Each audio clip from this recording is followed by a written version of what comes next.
Hello everyone, welcome to Green Mall Group. इस lecture में हम जो कंक्रीट के अंदर ड्राइव फैक्टर लेते हैं 1.4 और मोटर के अंदर लेते हैं ड्राइव फैक्टर 1.33, तो क्यों लेते हैं इसके बारे में हम डिस्कस करेंगे। ठीक है, तो आपको पूरा कंसेप्ट क्लियर हो जाएगा कि क्यों चीज़ें हम ये लेते हैं कैलकुलेशन के पर्पज से। ठीक है, तो आगे बढ़ते हैं। सबसे पहले why is 1.54 in concrete and 1.33 in motor.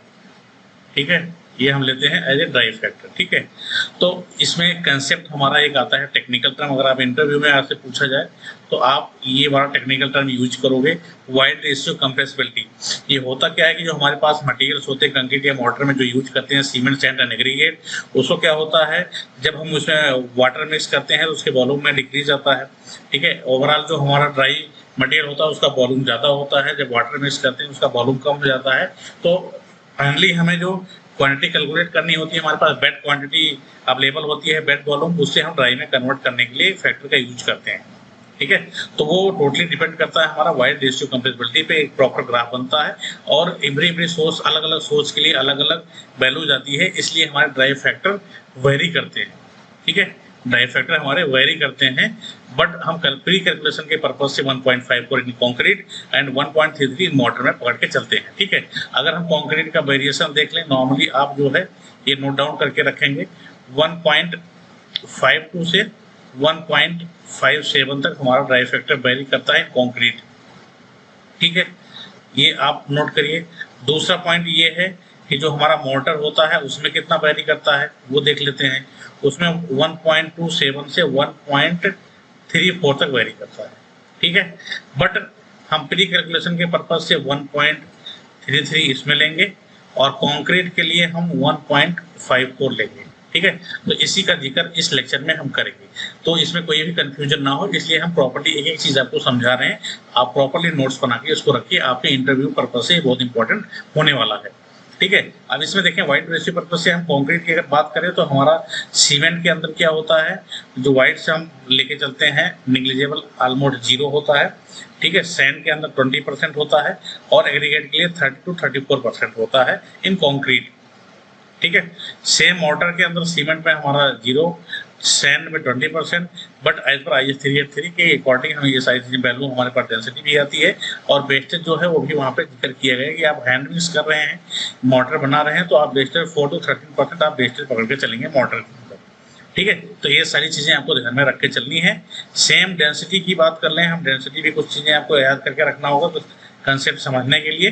Concrete के अंदर 2500 kg पर क्यूबिक मीटर, डेंसिटी सीमेंट का 1440 kg पर क्यूबिक मीटर, सेम सैंड का 1450 kg पर क्यूबिक मीटर और एग्रीगेट के लिए 1500 kg पर क्यूबिक मीटर।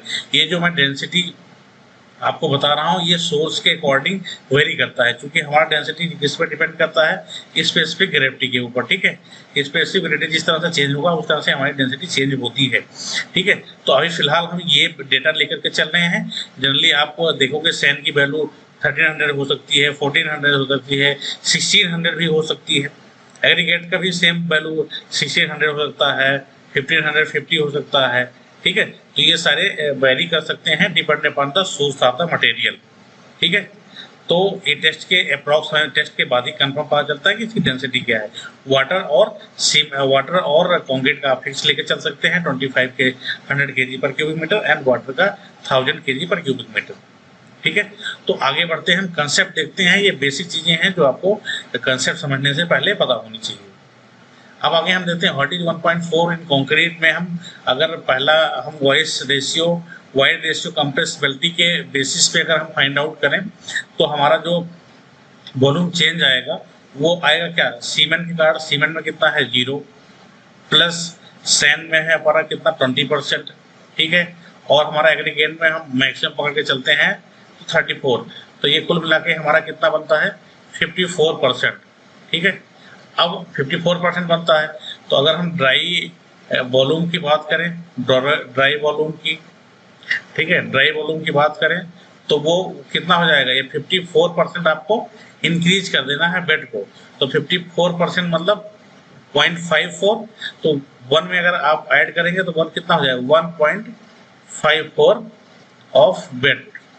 Bed volume. ठीक है, तो ये चेंजेस आपको ध्यान रखना चलना है किसके लिए, कंक्रीट के लिए। तो हमने ये कैसे निकाला, वाइड रेशियो कंप्रेसिबिलिटी के बेस पे हमने ये फाइंड आउट किया। ठीक है, हमारा ये जीरो क्या है, ये हमारा सीमेंट है। ठीक है, ये हमारा सैंड है और ये हमारा क्या है, एग्रीगेट। ठीक है, ठीक है, cement, sand and aggregate, CSC।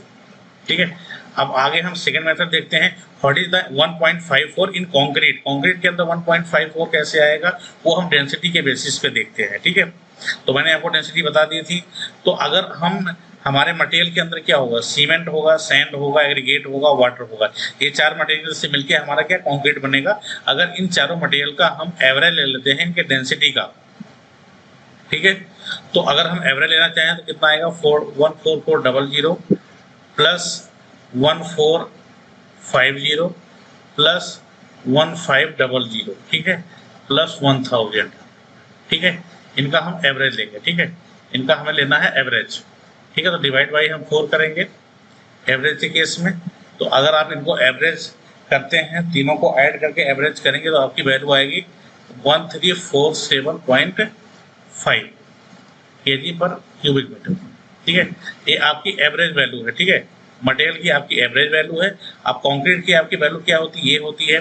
तो यहीं से आपको परसेंटेज निकाल लेना है, कितना परसेंटेज होता है वो अगर आप निकालेंगे तो 1347.50 डिवाइड बाई कंक्रीट का टोटल वॉल्यूम कितना होगा, 2500 इंटू 100 करेंगे तो ठीक है, परसेंटेज चेंजेज आ जाएगा यहाँ पे आपका कि क्या चेंजेज आपको मिलेगी। तो ये आपका आ जाएगा 53.9%। तो इसको हम अप्रोक्सीमेट कर लेते हैं 54%। ठीक है, तो ये वेरी भी करेगा, आपका डेंसिटी जैसे जैसे वेरी करेगा वो वेरी करेगा। इसीलिए हमने क्या है, इसके लिए हमने एक रेंज क्या बताया था आपको कि 1.52 से 1.5 सेकंड तक एक वेरी कर सकता है। But in general purpose free calculation के लिए हमें 1.54 ले लेते हैं। तो हम क्या करेंगे, उसको 54% बढ़ा देंगे, यानी कि हमारा जो ड्राई वॉल्यूम आ जाएगा कॉन्क्रीट का वो निकल के आ जाएगा 1.54 ऑफ बेड वॉल्यूम। ठीक है, बेड वॉल्यूम को हम 1.54 से मल्टीप्लाई कर देंगे तो हमारा ड्राई वॉल्यूम निकल के आ जाएगा। ठीक है, तो आपको जो है कंक्रीट का जो चीज़ें हैं वो क्लियर हो गई होगी कि हमने कैसे कैलकुलेट किया। ठीक है, सेम हम देख लेते हैं मोटर के केस में क्या है।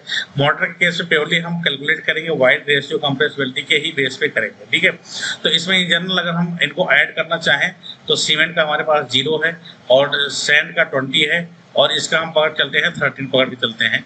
तो ये हमारे परसेंटेज कितने परसेंटेज आ जाएगा, अगर इनको आप जोड़ोगे तो ये 33% आ जाता है। आपका वेस्टेज वेरी कर सकता है, आपने कितने प्रिसिसली काम कर सकते हैं उसके हिसाब से ये वेरी करता है। बट मैक्सिमम पकड़ के चलें तो हमारा 33% हो गया। इसलिए इस केस में हम ड्राई वॉल्यूम चेंज करने के लिए बेड वॉल्यूम में हम क्या मल्टीप्लाई करते हैं 1.33, 33% मतलब 0.33 हो जाएगा। इसको हम क्या करेंगे, बेड वॉल्यूम जो होगा उसे मल्टीप्लाई कर देंगे। ठीक है, बेड वॉल्यूम में हम जैसे मल्टीप्लाई किया आपको ड्राई वॉल्यूम यहाँ पे मिल जाएगा। तो आपको यहाँ ध्यान रखना है, क्या चीज़ें ध्यान रखोगे कि 1.33 है कर सकते हैं। बट इसका जो रेंजेस की बात करें, रेंज हो सकता है, बट इनिशियल कैलकुलेशन के लिए हमें ये लेके ही चलना है। रेंजेस इसका होगा 1.27 से 1.34 के बीच में इसका रेंज होता है। ठीक है, तो आपको इन जनरल पर्पज 1.33 लेकर के चलना है। तो ये आपका टेक्निकल इंटरव्यू में अगर पूछा जाए तो ये Holi depend upon void ratio compressibility, एक टेक्निकल टर्म है। इस पे आप अगर बात करेंगे तो आपका इंटरव्यू अच्छा जाएगा और आपको कोई डाउट भी नहीं होगा इनमें। ठीक है, इसको भी कहीं भी समझने में कोई भी थोड़ा सा आपको डाउट हुआ है, सिंपल मैथमेटिक्स है, कुछ IAS कोड को फॉलो करके हमें ये सारी कैलकुलेशन को स्ट्रीमलाइन कर देने पे आपका सिविल इंजीनियरिंग कंप्लीट होता है। तो आपका मैथ अच्छा होना चाहिए सिविल इंजीनियरिंग के अंतर्गत। ठीक है, तो इस लेक्चर को मैं यही समाप्त करता हूँ। अगर कोई भी डाउट हो आप तो कमेंट करना ना भूलें। ठीक है, thanks for watching this video. Okay, bye bye, take care.